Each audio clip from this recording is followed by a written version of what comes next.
Lowe's knows when you're looking for reliability, the right brand makes all the difference. And now, Lowe's is the exclusive home improvement retailer for the Whirlpool water treatment line, including their Wi-Fi softener, under-sink filtration system, and more. With Whirlpool's proven performance and our everyday low prices, better tasting, better quality water is within reach.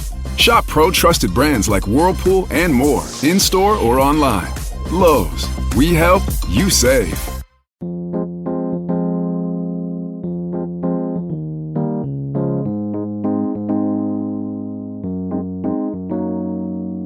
Belgian beer styles are known for possessing a unique fermentation character that's notably more fruity and oftentimes more spicy than its American or even British counterparts. This is due primarily to the yeast strains used to ferment these types of beers, though there are other factors many believe to act as proverbial knobs for adjusting the pungency of these characteristics. You're listening to the Brülosophy podcast. I'm your host, Marshall Schott, and joining me on this week's episode to talk about the impact both fermentation temperature as well as the amount of pressure during fermentation has on a Belgian single is contributor Alex Shanks-Abel. Oh, man. Nearly 400 episodes in, and this is our first one on pressure fermentation, I believe. I can't believe it. Yeah, that's wild. Yeah, Belgian Single is one of my favorite styles, and I'm the proud owner of like 7 spunding valves, so I'm excited to dive in. Those come in real handy with pressure fermentation experiments.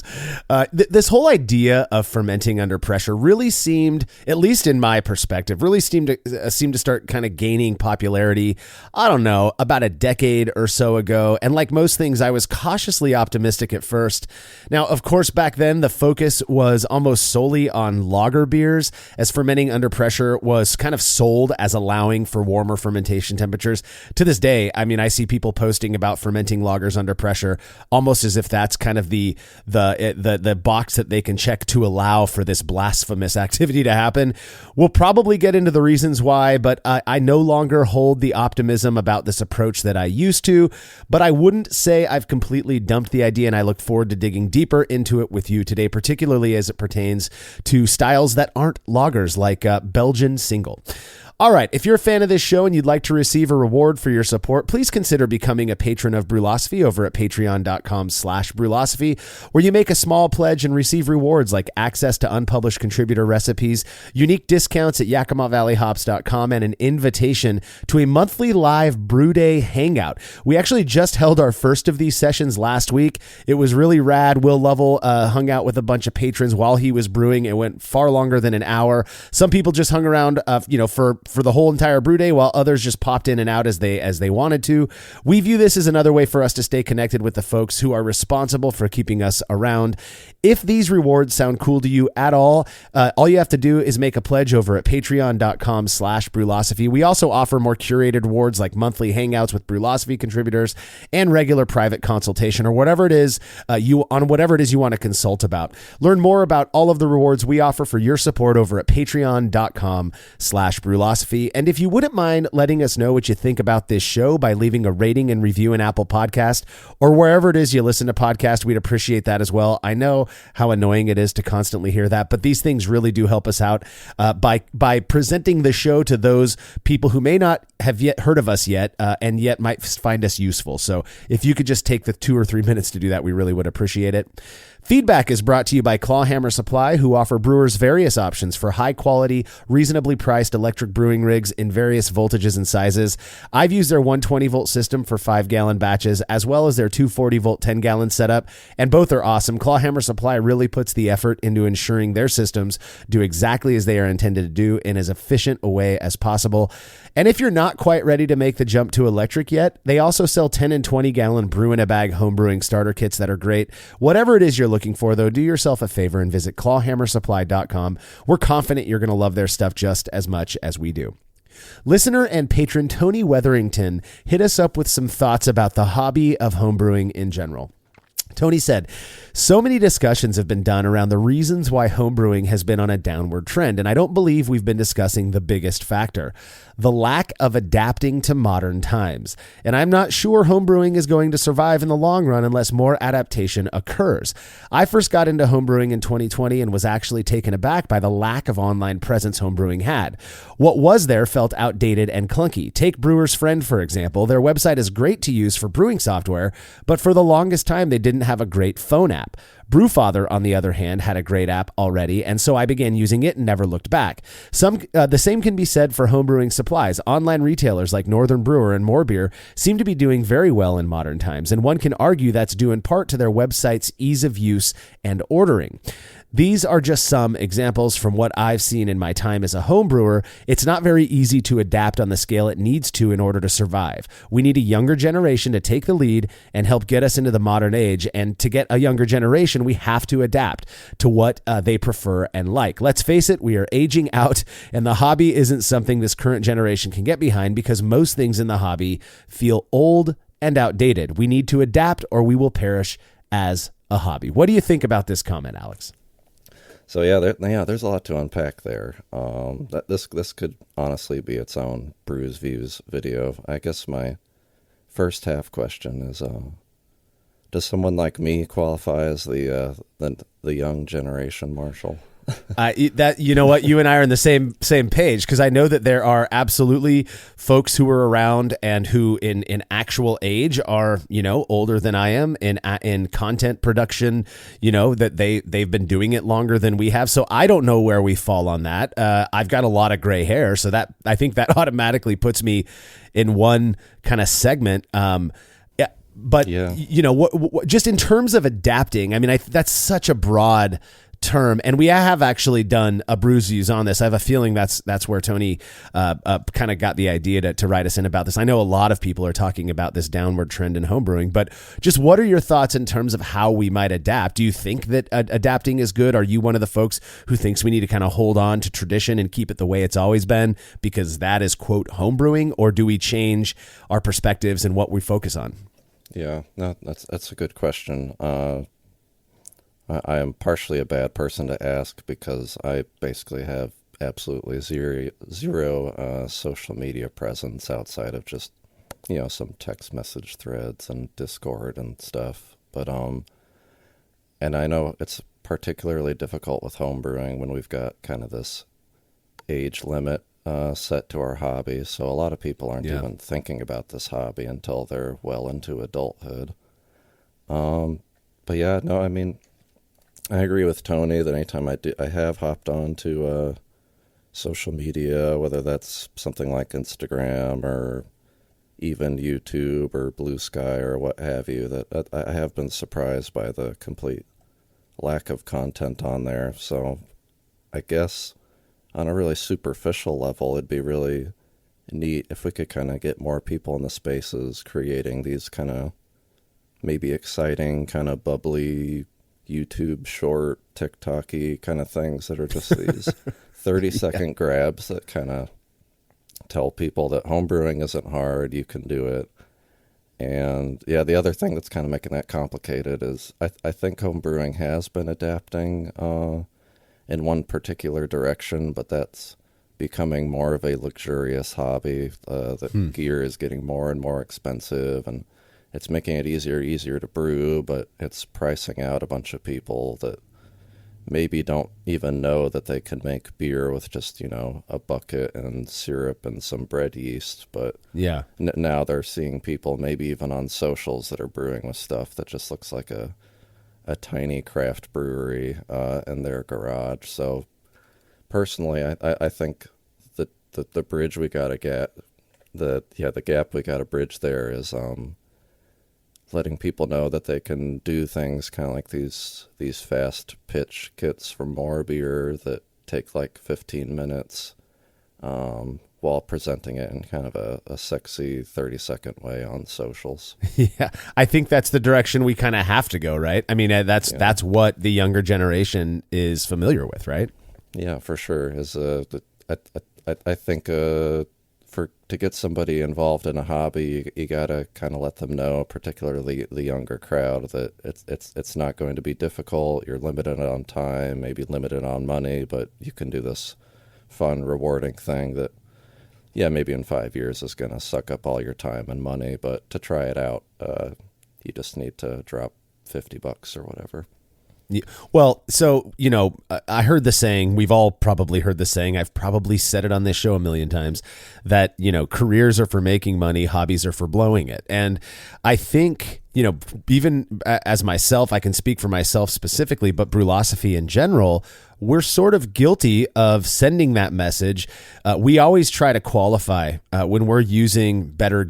By better, I'm not saying it makes better beer. I'm just saying it's more expensive and higher quality. It might last longer, whatever. But we've absolutely gone through that evolution. I think it's a natural part of any hobby. Is you are dropping more cash on it because that's just what you do in hobbies. But if it's sent the message that you can't make world-class beer without, stainless fermenters and these really nice electric all-in-one brewing systems, and that's wrong. We are guilty as charged. So whatever role we've played in that, I'm not sure how big it is, but that's not what our intention was. Now, talking about adapting in a hobby that's been around for so long, I struggle a little bit because I view it as kind of a slippery slope. I mean, when I started brewing back in the early 2000s, I knew a handful of people who dabbled in making mead and cider, but the vast majority of the focus of the people that I rubbed elbows with, at least, was on beer, right? It was beer, and then, you should try this one time, as an offshoot. These days, there are umpteen different types of alcoholic beverages that people have learned how to make at home. And as one older homebrewing friend of mine once said, it's diluting the passion for beer.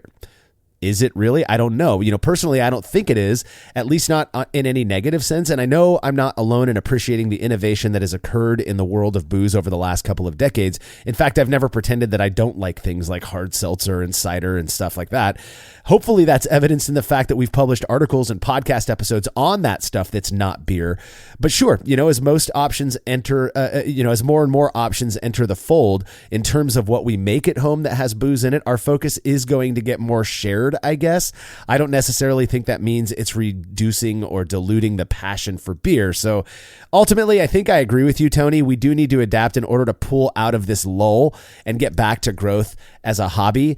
And by adapting, though, I'm not saying we need to intentionally, dilute our views of what beer is and how great the brewing process is.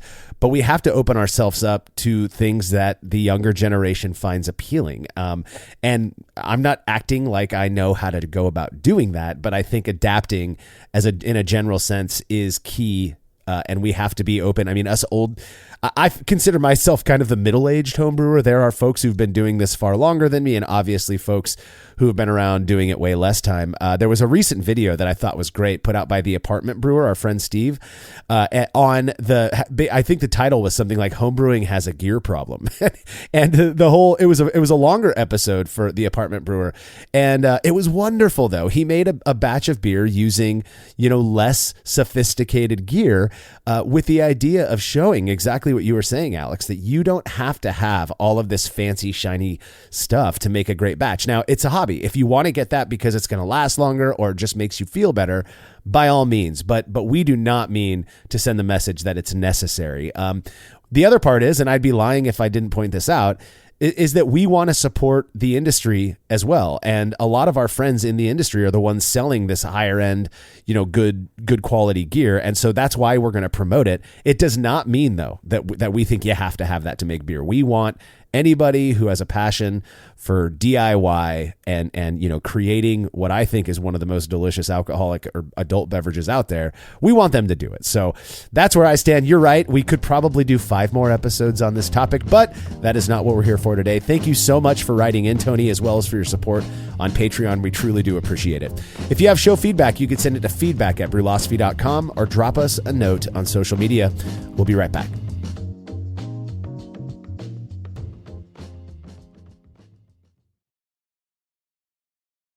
We all know that designing recipes is really fun, and doing it well is so much easier with good software. We at Brülosophy recently made the switch to Brewfather, and honestly, y'all, we could not be happier. Brewfather utilizes the latest technology to bring you the most robust cloud-based recipe design software that can be accessed anywhere, on your phone, tablet, desktop, and even offline. It also works seamlessly with numerous third-party devices to make it easier to monitor every step of your brew. I know change can be difficult, but trust me when I say you need need to go to brewfather.app today to try it out for yourself. That's brewfather.app.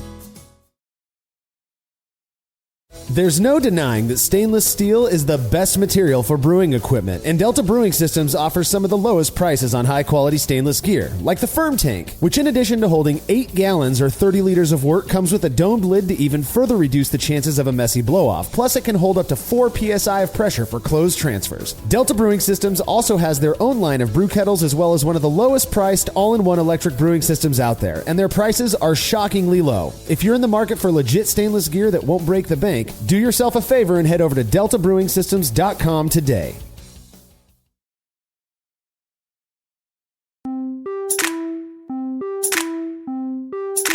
Ask any group of brewers what the single most important aspect to brewing a delicious beer is, and chances are a majority are going to say fermentation temperature. So let's start off by going over some of the reasons for this, Alex. What is it about fermentation temperature that's so important to producing a quality batch of beer? Yeah, kind of like you said, I even though homebrewers disagree on a lot, I think most would agree that fermentation temperature might be the most important thing to focus on brewing, other than, making sure you've got sanitization and all that under control, because many of them will tell you that, the firm chamber was the single most important purchase they made for making better beer. But yeah, I guess broadly speaking, fermentation temperature is kind of this knob that we can turn up or down to control different characteristics of the beer. Oftentimes, I think people focus on the cooler end, if only because that's simpler to control. For example, we kind of tend to associate cooler temperatures with, a cleaner beer, a cleaner fermentation. The most obvious of which is a cooler temperature will suppress ester development, which, just a quick recap for people, esters are these chemical compounds created, when an alcohol and an acid react during fermentation that create what we think of as fruity notes in their beer. And, they're, as we'll kind of touch on later, the production of this is related to which yeast strain we're using. Even your wort or your hop composition has a major role in this, and of course is controlled by fermentation temperature. Yeah, and when I think of esters, this is kind of a nitpicky aside for me. We are known for collecting data, so I have at least some ground to stand on here when I make this claim, because I've heard this from a ton of people, the thousands of data points that I've collected over the years. Oftentimes, people will taste a beer that's fruity, and then just if they're usually a relatively new home brewer or newer into craft beer, and they're getting the lingo down, and they'll taste this really fruity beer and say, "Oh, the ester profile in there is so strong." Esters, the esters that are typically common in beer, at least in my experience, the yeast-derived or fermentation-derived esters tend to kind of lean into the perry. By perry, I mean pear, the fruit. And maybe a little bit of like red apple, gala apple, that kind of sweet, appley, pear-like characteristic. If you're tasting things like tropical fruit, it's probably hops. That being said, it is very difficult to know for a fact without some lab testing what actually is an ester and what comes from other components of the beer. But what we're talking about here is if you're making a clean lager, if you're trying to get a nice, clean, crisp Pilsner, or even something like a blonde ale, having that really strong perry component usually is not expected. That's not what the desired outcome of that is. So by fermenting cool, what we've been told and what seems to be the case is that those cooler fermentation temperatures tend to suppress the development of those esters. Now, there also is some argument, at least with particular yeast, that cooler fermentation temperatures tend to coax out that more spicy phenolic component of beer. We've tested that. We could talk about that in another episode. But for the purposes of this one, the idea is that these cooler temperatures are going to suppress ester development. So what are some issues with fermenting cool? Obviously, you got to have a way to do that. If you live in a place like I live or like where you live, Alex, the heat of the summer, if you're fermenting in your garage, you have to have a way to maintain those fermentation temperatures. So I think the biggest issue is cost. Whether that means getting a used, old freezer or a fridge, or using something like I use nowadays, which is a glycol unit. That it does require some money. But the other issues in terms of actual brewing, the brewing side of things, is that you could have a sluggish or a stuck fermentation, which can actually increase the risk of contamination, because the longer it takes for that yeast to get to work in that wort or in that beer, as it were, the longer chance or the higher risk you run of some other bug taking over and contaminating that beer. That is not something I want. So this is part of the reason we also talk about yeast pitch rate, especially when making cool fermented lagers. You're basically doubling the recommended pitch rate so that it gets to work faster. Also, you can have poor attenuation, and then some off flavors are associated with sluggish or cooler fermentation temperatures, such as diacetyl. Yeah, for sure. Because while many people like to keep their yeast cool, like we said, to prevent all of these quote unquote estery off flavors, there is that serious risk of producing that one particular off flavor that one guy at the homebrew club meeting tastes in every single beer. That there's like 5 guys like that, but okay. Yeah, I know exactly nice, what you mean.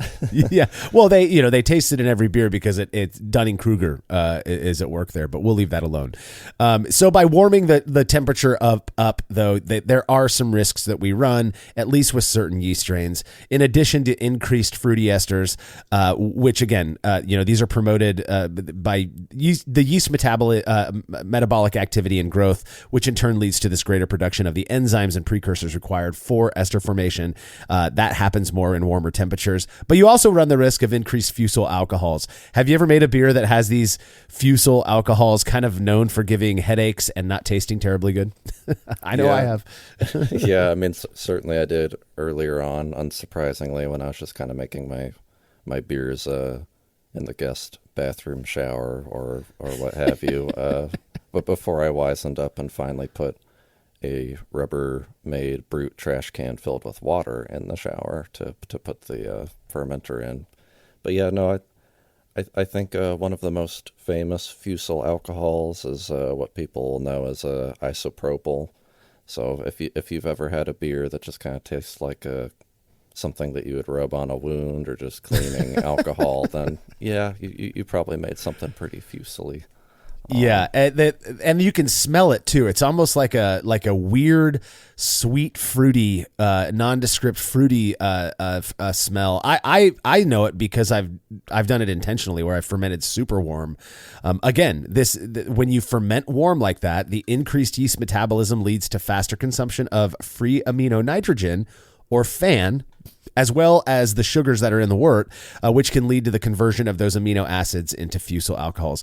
You kind of want to avoid that. Now, I do believe there are certain styles where a little bit of that may be appropriate, and we're going to get into talking about that kind of a style here in a minute. Other off flavors, though, that are associated with fermentation temperature are compounds like acetaldehyde, as well as phenols, like we discussed earlier. Now, obviously, the type of yeast that the brewer is using, that whatever strain one chooses to ferment with, which is usually a function of the style they're brewing. I say usually because we've kind of changed things up a little bit ourselves, but that's going to demand or require, I put that in air quotes, a certain temperature. For example, Sac Cerevisiae, which is ale yeast, the recommended fermentation temperature is 68 degrees Fahrenheit or 20 degrees Celsius, give or take a couple of degrees.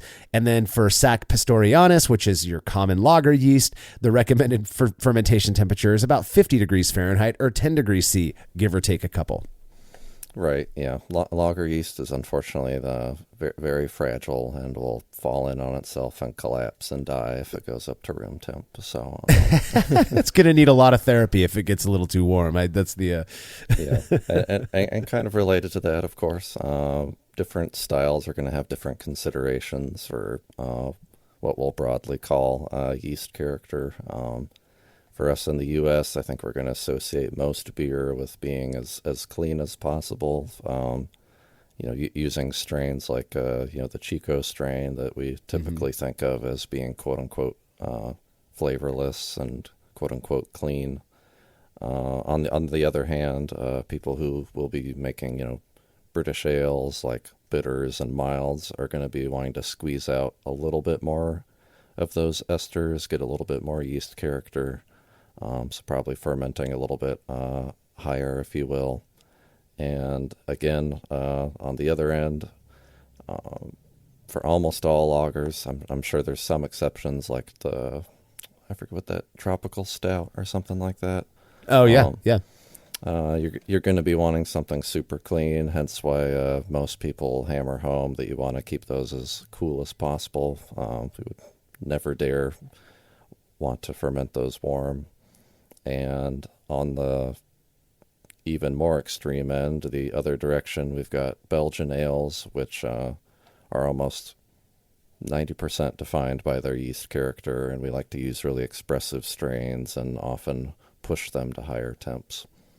Yeah, and that's the thing. If you were to look at a chart of clean styles and fermentation temperature, and this, like you said, this is not a universal law by any means, but if you had a chart, on one end you might have like Munich Helles, and then on the other end you might have something like Belgian ale, and you're going to see that the fermentation temperature is going to be positively correlated with the ester character of those beers for the most part. And it's not just Belgian ale. You've got things like Weissbier, which is a German, very expressive, banana forward, isoamyl acetate style of beer that tends to be fermented warmer as well. And with Belgian ales in particular, though, and we can kind of clump things like Saison and such into that, you'll see brewers really pushing the limits of fermentation temperature, going up to as high as about 75 degrees Fahrenheit, 76 degrees Fahrenheit, which is what, 23, 24 degrees Celsius. You're just not going to do that if you have the ability, at least, with something, like an American Amber Ale or an IPA or something like that, because you do want to keep the ester development somewhat restrained and controlled. And so I think that's really interesting. And again, the idea is that the warmer that fermentation temperature, the more of those fruity esters you're going to coax out, which contribute the notable characteristics to styles like Belgian Single. Now, we've talked a lot about fermentation temperature on this show. We've written a lot about it on the website. The thing that I think makes this, when we interject the idea of fermenting under pressure, is where things start to get really interesting.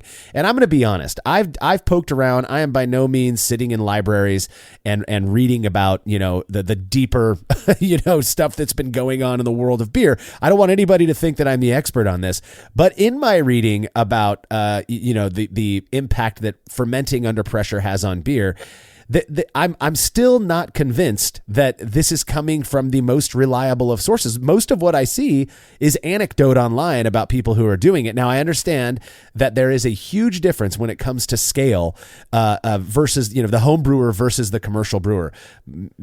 Me sitting with my 5-gallon batch in a, 8-gallon brew bucket is a little bit different than, a 40-barrel batch in this huge tank. There's going to be different types of pressure on that. So again, we are by no means trying to scoff or say that we know more, but we are going to share some opinions on this. So in terms of fermenting under pressure, the recommended range is about, between about 8 to 15 PSI. So you kind of take your pick there. There are people who say you got to go way higher to experience anything, but the highly recommended range is 8 to 15 PSI. And what I see most is that people are kind of sticking to that 15 PSI area. In order to do that, you have to have some gear. A spunning valve comes in really handy for fermenting under pressure. And these are just valves that you connect to your fermentation vessel. And once 15 PSI is reached, it will off gas any additional pressure that builds up in your fermentation chamber. This is very important unless you like beer bombs. So what are, tell us a little bit more about fermenting under pressure, Alex. This is something that you probably have a little bit more experience with than I do. Yeah, I've got a decent amount of experience in this area. I'd probably say about half of the beers that I do, maybe more, are fermented under pressure, though, maybe not typically for the reasons that people list. Also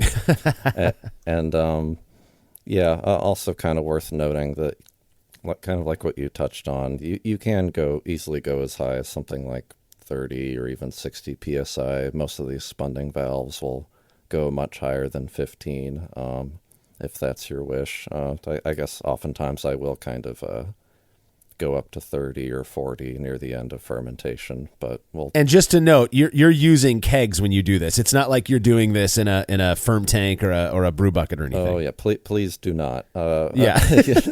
Ferment something like a brew bucket at 60 psi. It won't work. Bucket will look a lot more round if you do that. So kind of like what we were saying.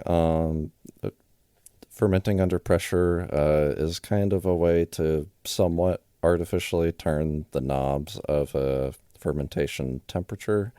Like most notably, like we were talking with fermentation temperature, suppressing ester formation tends to be the thing that people will purport is the number one reason to ferment under pressure. The thinking, if you read up on it, on the literature and people's experiences, is that as CO2 builds up in the beer, it will inhibit yeast growth and activity. So you can kind of think of this as mimicking the conditions of a colder fermentation, because, I forget which one it is, but one of the beginner brewing books kind of uses this analogy that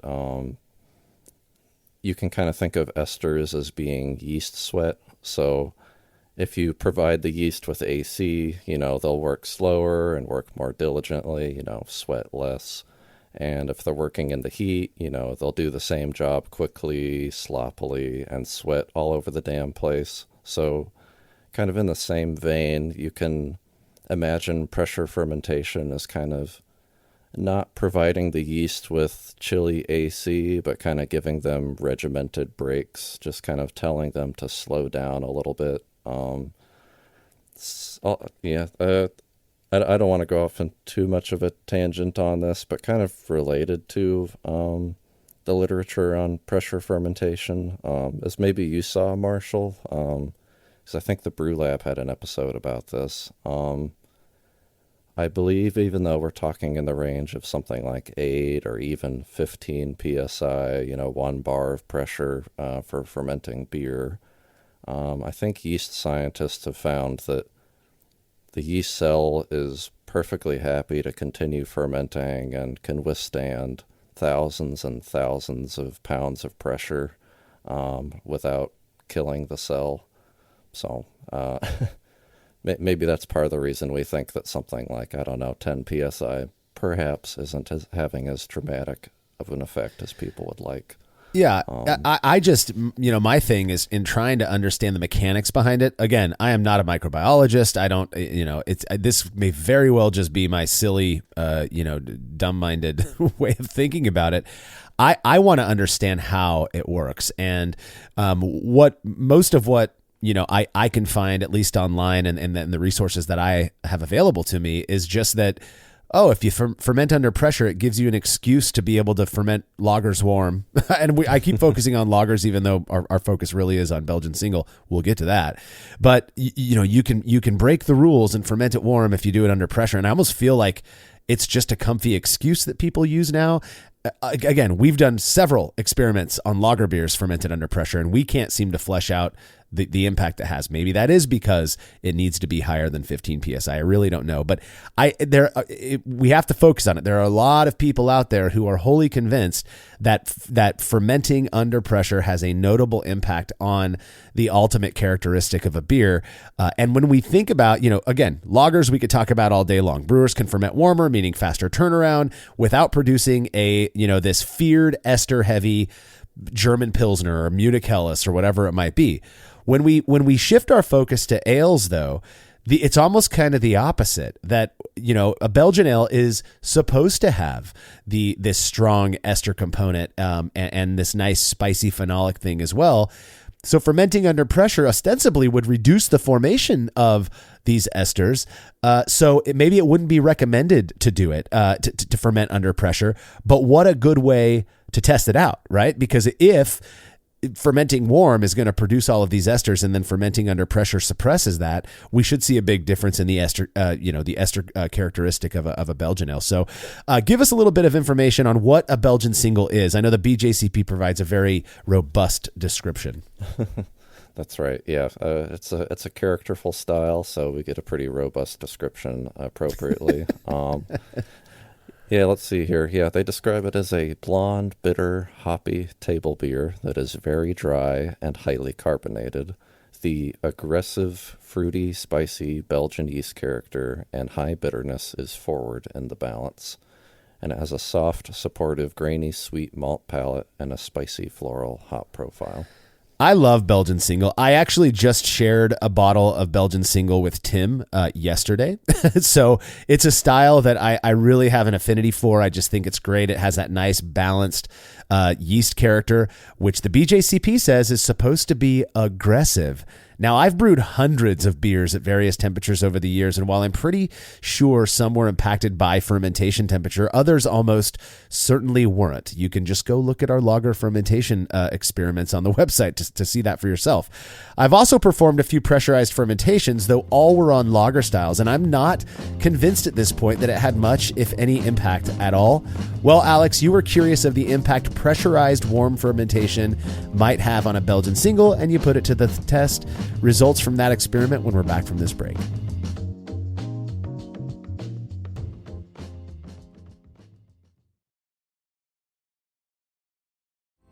Chilling work can be a chore, especially after a long brew day, but not with the Exchillerator Counterflow Chiller, which can chill a 5-gallon or 19-liter batch of wort in 5 minutes or less, leading to a strong cold break and clear wort in the fermenter. Brülosophy's Matt Del Fiacco uses the Exchillerator Max and absolutely loves it. In addition to improved chilling efficiency, every Exchillerator comes with a 5-year warranty that covers the entire chiller for manufacturer defects. If you're looking to up your chilling game and a CFC is right for you, head over to exchillerator.com today.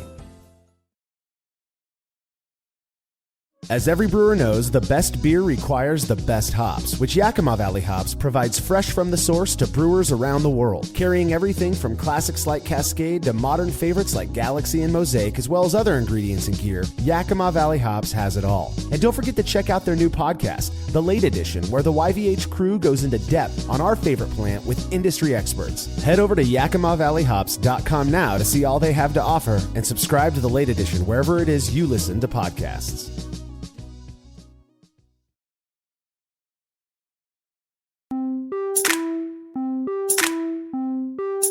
Piecing together everything we've discussed in the last segment, Belgian ale is expected to have a notable ester character, which is encouraged by warmer fermentation temperatures, ranging anywhere from, I'd say, about 68 degrees Fahrenheit or 20 C, all the way up to 74, 76 degrees Fahrenheit, which is about 23 or 24 C.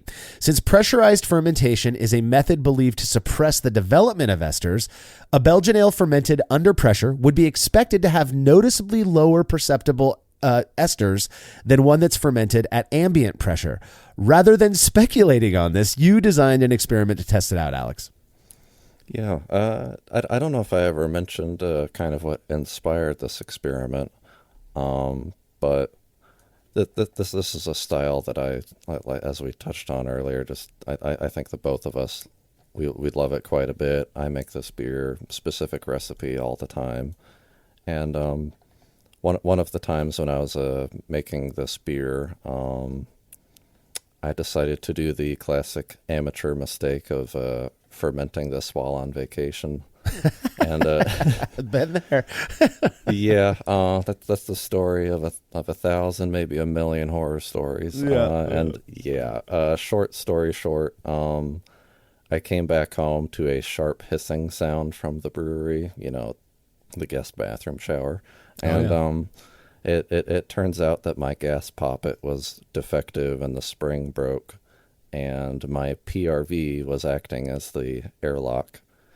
And yeah, mine's rated for 130 psi.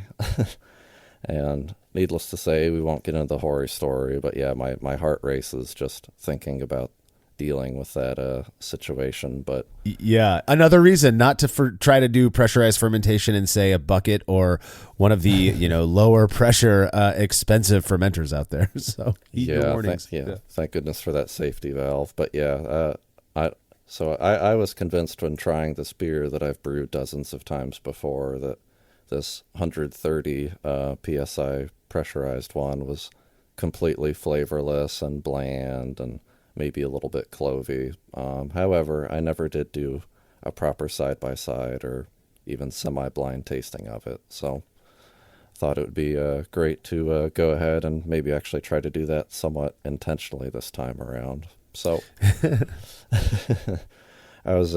this is when I was pretty new to the crew, so I didn't have double batch brewing and all that going on. Didn't have two identical kettles. So for this one, I did a single 10-gallon or 38-liter batch of a Belgian Single and split it later. But pretty simple grain bill. Just went 100% Pilsner malt.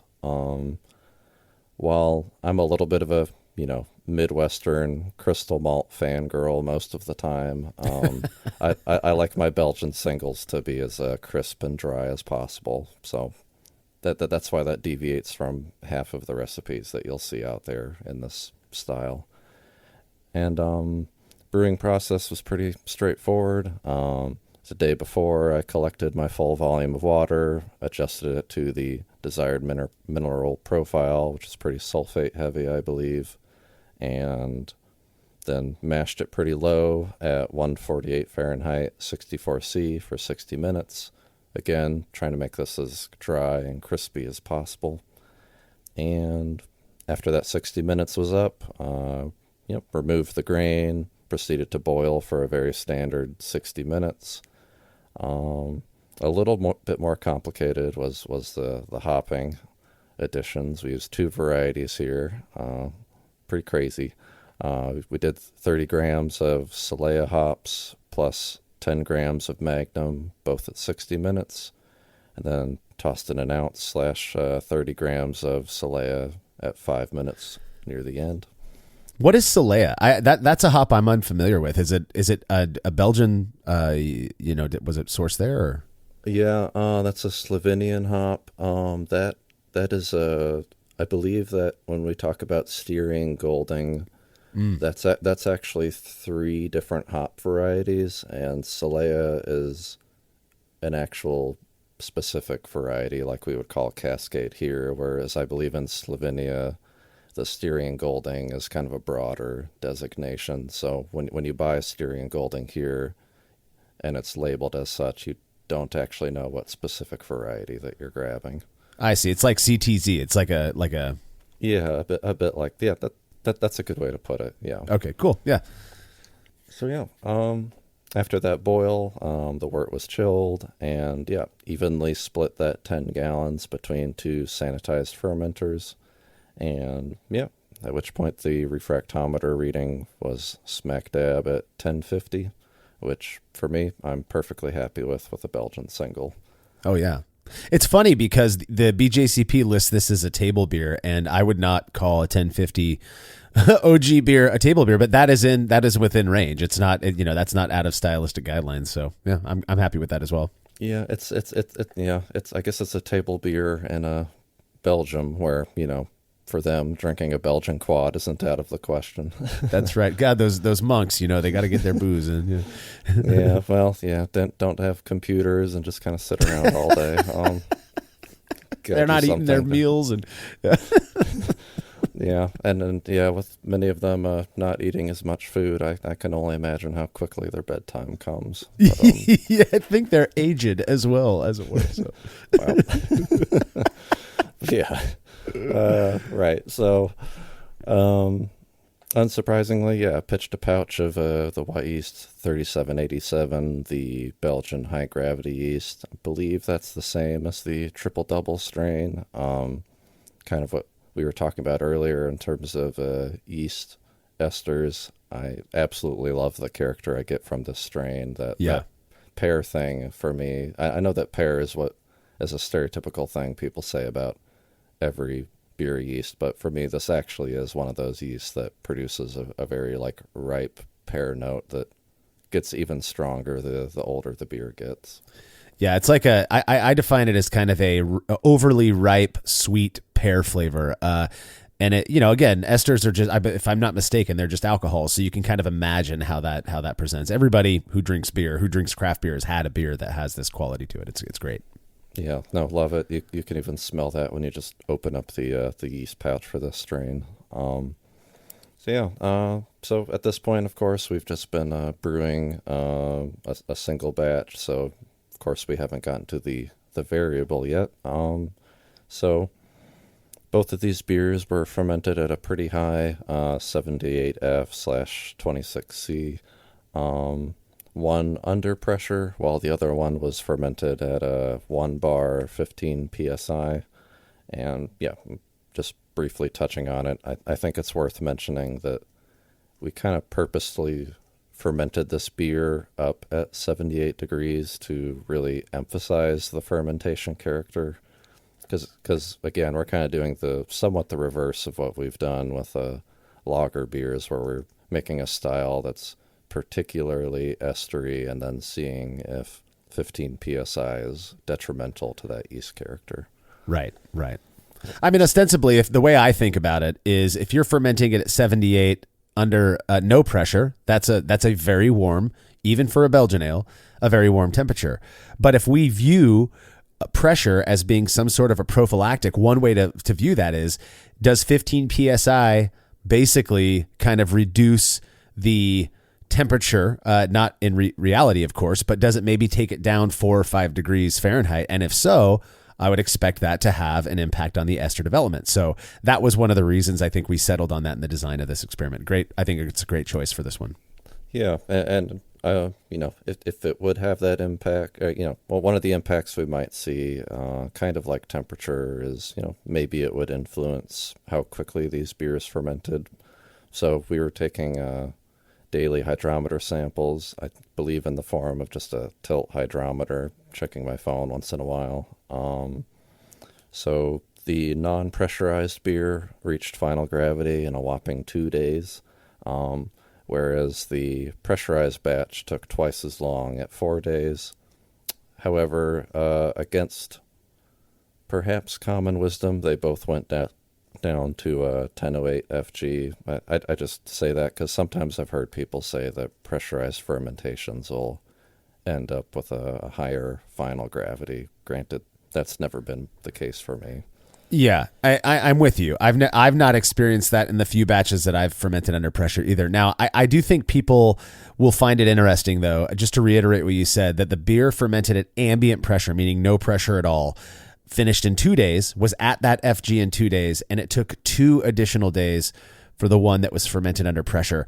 I think some people will be expecting that to be the opposite, but in my mind, we know that cooler fermentation temperatures tend to take a little bit longer to finish up. Just look at lagers versus ales. That's part of the reason a lot of people avoid making lagers, is how much longer it takes to make them. So this sort of makes sense. It sort of tracks if we view pressure as being this kind of virtual temperature reducing, component. Then it would make sense that it would maybe take a little bit longer. I don't know. That's my way of trying to justify this finding. Yeah, right. I've always been a bit baffled by people online who talk about pressure fermentation as finishing their beers faster, with this kind of idea of, oh man, if you just really flood the beer with CO2, somehow that's going to make the yeast happy and ferment it faster, but also make the yeast chill out and suppress esters. Yeah, that whole argument has never made sense to me. I think it's just people conflating the fact that a lot of people make their cold lagers at 50F. Right. And then they'll try out making a warm lager under pressure, and they'll be like, wow, that was incredibly fast. It must be the pressure. Yeah, no, it's the temperature. Yeah, exactly. I'm with you. And it, maybe it does have this somewhat like retards the fermentation a little bit in terms of speed.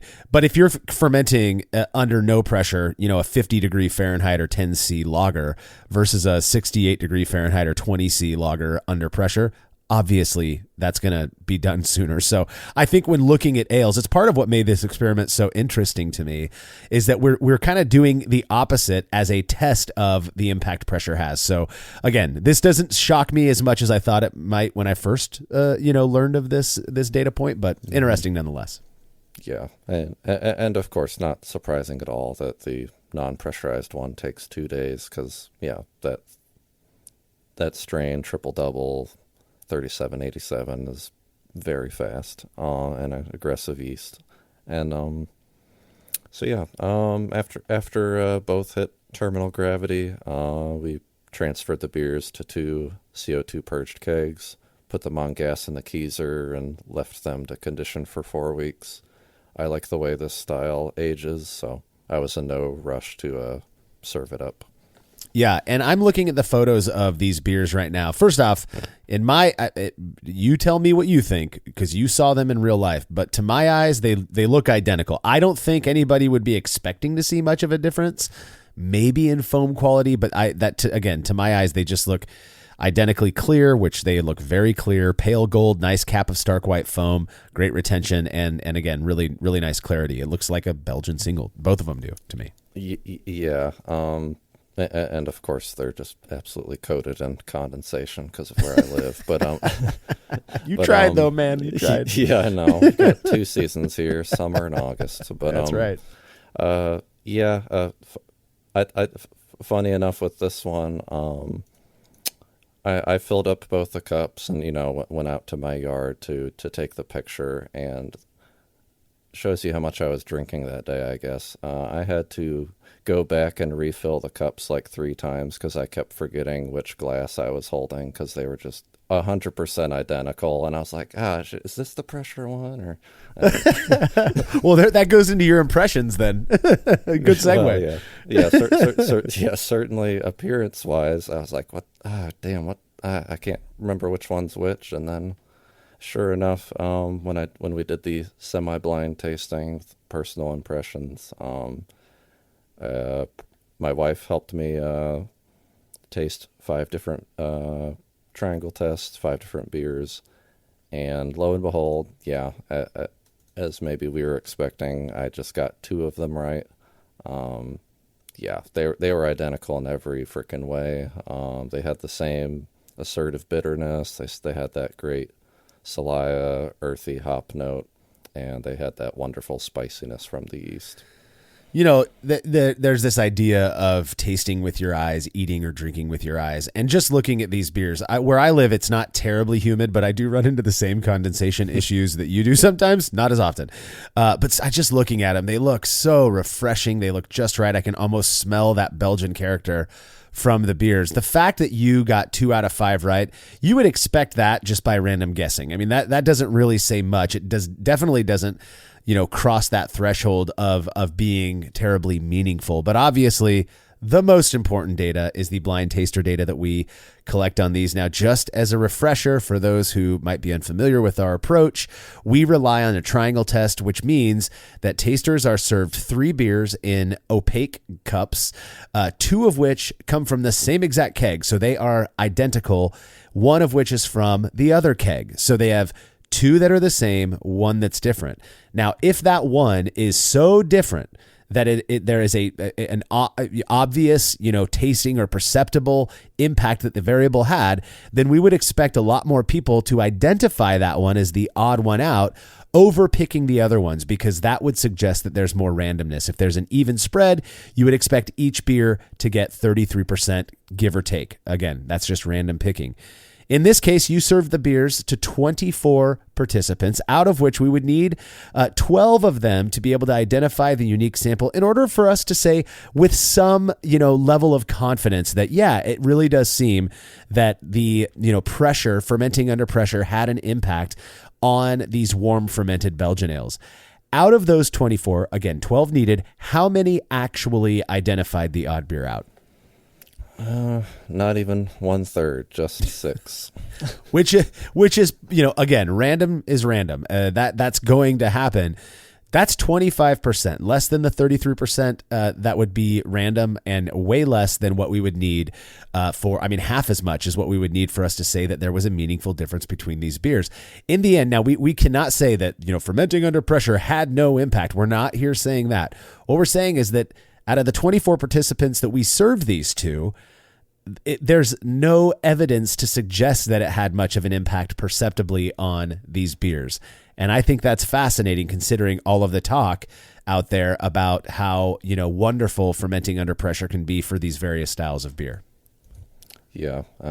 And I have to admit, a bit selfishly, it's always a little bit of a relief when you totally botch the personal triangle test, and then the results come out non-significant. Validation, my friend. Yes, that's true. I gotta drink a big dose of humble juice when I can't tell the beers apart, and then it's a significant result. True that. So what do we make of this? I don't want to go off and sound like we're this is now concrete evidence and everybody should stop fermenting under pressure. By no means is that what we're saying. But to my, to my eyes, what this is suggesting, what it does is it just adds another data point to this growing pool of data, at least that we have collected, and some anecdote that I have heard from others, that fermenting under pressure, at least on the homebrew scale, really doesn't seem to be the prophylactic that a lot of people speak of it as being. And we very intentionally went with a known estery beer to really try to flesh this out. And even then, the ester development was, at least to the palates of the people who took this, as well as you, Alex, were the same between the beers. And it makes me, I guess, more curious about it. But I also, again, continue to lose this confidence that fermenting under pressure on the homebrew scale really is worthwhile, Yeah, well, you say that, but I am going to be continuing to ferment under pressure, and not just because I've bought into 7 valves. At least I'll tell myself that's the reason. I've got some too, man. I get it. Yeah, I get it. Yeah, I mean, I'm going to be kind of echoing some comments that I believe Will Lovell has made on the podcast and on the Brew Club Discord. I mean, I ferment my beers under pressure, purely for the benefit of CO2 harvesting and oxygen mitigation. Since I'm fermenting in kegs, as you said, something like a spunding valve is a really nice, clean, waterless airlock. And as long as that dial tells me I've got some pressure, I know that my keg is all sealed up and that oxygen isn't creeping in. And yeah, and another minor benefit is, I can passively purge my serving vessels during fermentation using one of these, and I can cold crash without dragging my CO2 tank from the porch into the garage, or vice versa with my keg.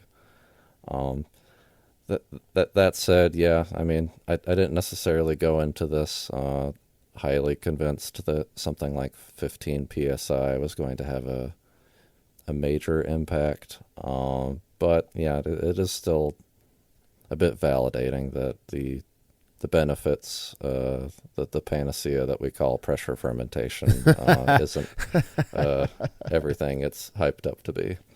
Yeah, and look, there are several reasons one might choose to ferment under pressure. I think, like you said, one of the main ones is that it allows for fermenting in a keg without the need to use a blow-off or an airlock, whatever. That's great. And maybe there is some meaningful impact that fermenting under pressure has. My take at this point, given the number of times that I've fermented, especially lager beers, warm, not under pressure, and they come out clean and tasting very lager-like, is that, look, if you need to have that to justify your making lagers faster, then by all means. I'm not dissing that.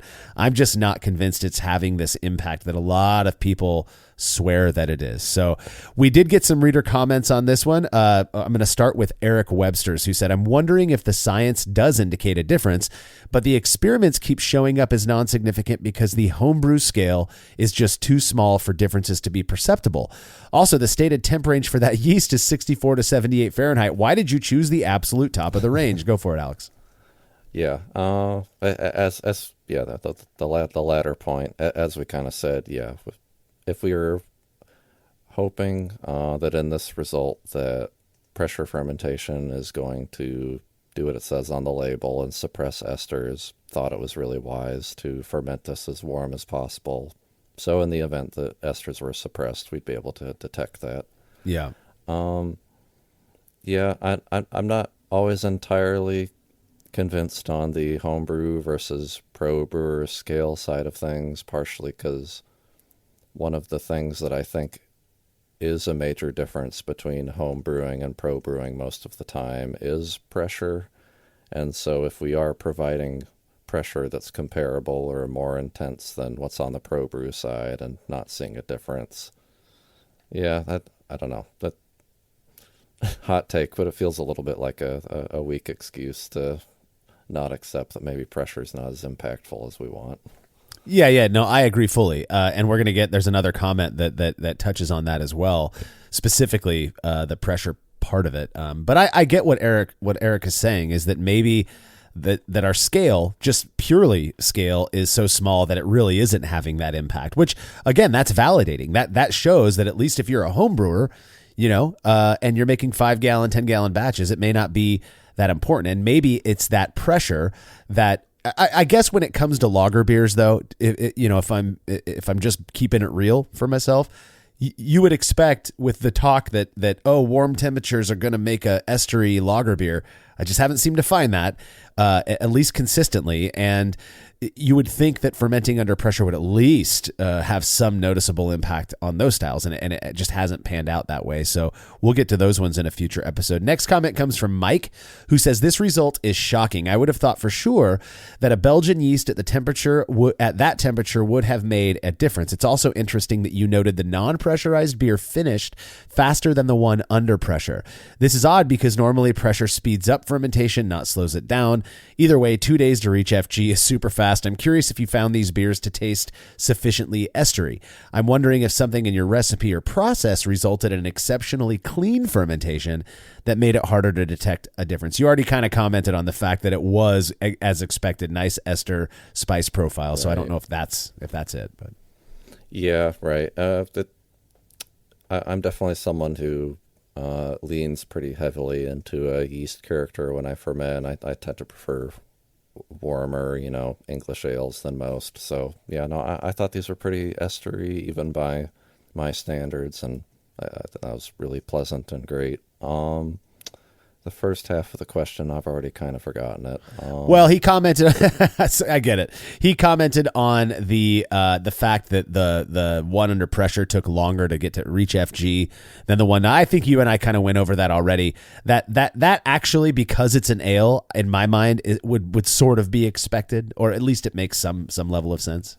Yeah, I mean, but part of the reason that fermenting under pressure, quote unquote, should work is that CO2 is a poison for the yeast, so it shouldn't be surprising that filling your fermenter with poison is going to slow down yeast. Like I said earlier, I'm just not convinced that pressure fermentation is actually resulting in a faster beer more than just, most people fermenting under pressure use a higher temperature at the same time.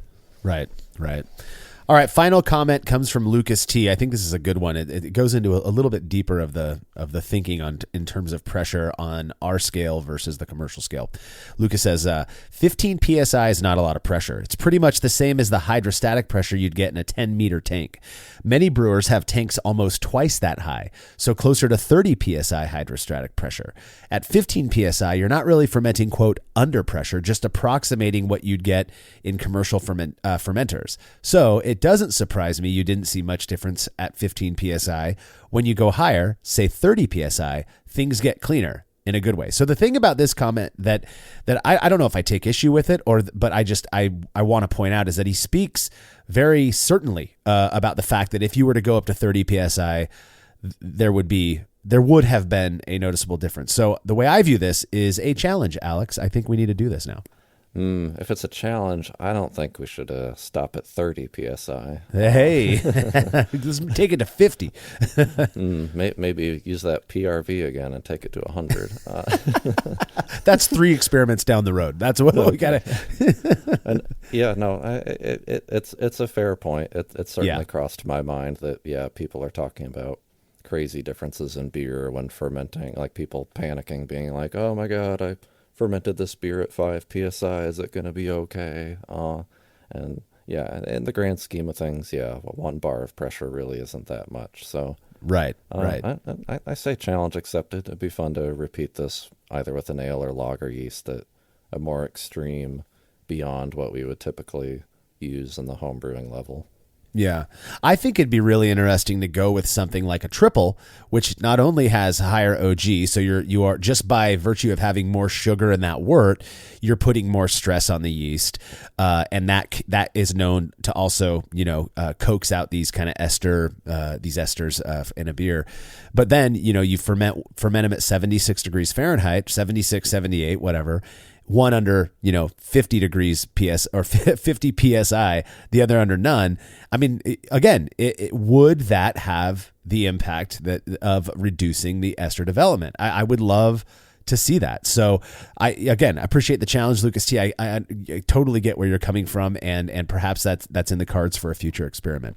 That does bring us to the end of this episode on the impact pressurized warm fermentation has on a Belgian single. Please don't forget to subscribe to our YouTube channel, The Brülosophy Show, at youtube.com/@The Show. That's the @ symbol followed by The Brülosophy Show. No umlaut needed. If you're listening to this podcast, we are confident you're going to love the videos Martin is creating over at YouTube as well. And as always, you can read more about the experiment we discussed by clicking the link to the article on Brülosophy.com in the description of this episode.